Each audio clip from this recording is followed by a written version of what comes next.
ஈரோடில் ஜங்ஷன் ஆப்போசிட்டில் ஒரு ப்ரைம் லொக்கேஷனில்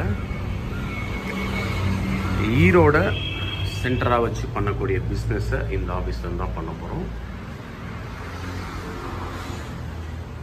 இது ஆஃபீஸோட என்ட்ரி, ரிசப்ஷன் டேபிள், கஸ்டமருக்கான அமரும் இருக்கை, மேபி இது அட்மின், அக்கௌண்டன்ட், அட்மினிஸ்ட்ரேஷன், கேஷியர் சம்மந்தமான ரூமாக பயன்படுத்தியிருக்கலாம்.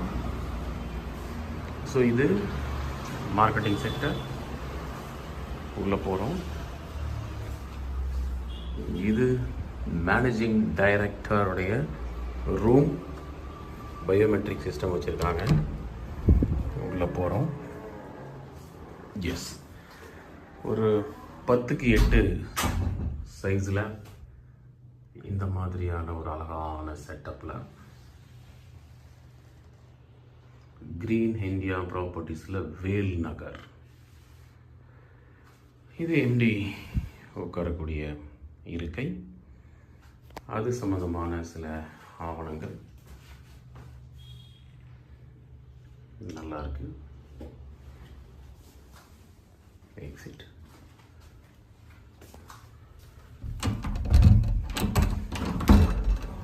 ஸோ திறந்து வெளியில் வரோம். ஸ்ரீவாரி ஃபினான்ஸ் அப்படின்னு சொல்லிட்டு ஒரு கேபின். இது மொத்தமும் கண்ணாடி ரூம்களாக தான் இருக்குது. இதை நம்ம வந்து பார்க்கலாம். சௌபாக்கியா ஜுவல்லரி, சௌபாக்கியா சில்க்ஸு, அது பாத்ரூம். இது ஒரு மீட்டிங் ஹால். மீட்டிங் ஹால் எப்படி இருக்குன்றது லைட் போட்டு பார்ப்போம். எஸ், ஒரு பெரிய அளவில்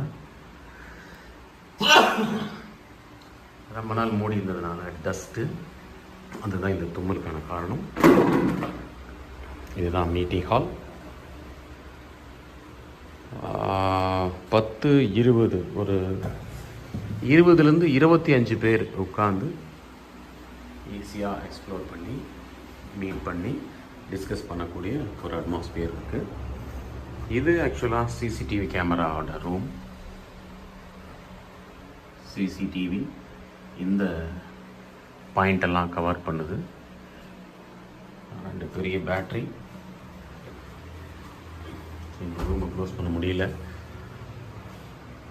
எஸ், இதுதான் மீட்டிங் ஹால். இந்த வசதியோடு இருக்குது.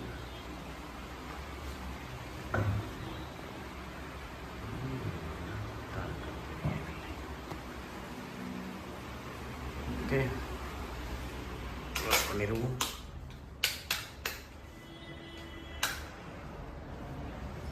அடுத்ததாக பாத்ரூம், ரெஸ்ட் ரூம், ஆர்ஓ. இது ஆக்சுவலாக ஒரு கேபின் 8x8 சைஸில் இருக்குது. இதை என்னவா பயன்படுத்தலான்றதையும் அப்புறம் பார்க்கலாம். இதுவும் ஒரு கேபின். ஸோ ஏசி இருக்குது, 8x8 சைஸில் இருக்குது. இதையும் என்னவா பயன்படுத்தலான்னு பார்க்குறோம். ஸ்ரீவாரியோடது. இதுவும் ஃபினான்ஸ்ன்றதுனால கொஞ்சம் வேறு லக்ஸுரி செட்டப்பு. ஏசி இருக்குது, ஃபேன் இருக்குது, ஏர் கூலர் இருக்குது. இதுவும் 8x8 சைஸ் தான். முருகனுடைய மயில வாகனமாக வச்சுருக்காரு. வெளியில் போகிறோம். ஸோ இது ரிசப்ஷன் டேபிள். ஆக்சுவலாக ஏற்கனவே சொன்னது போல் இருக்கக்கூடிய இந்த செட்டப்ஸ். இதுதான் ஈரோடு ஜங்ஷன் ஆப்போசிட்டில் இருக்கக்கூடிய நம்மளுடைய புதிய பிஸ்னஸ்க்கான ஆரம்பம்.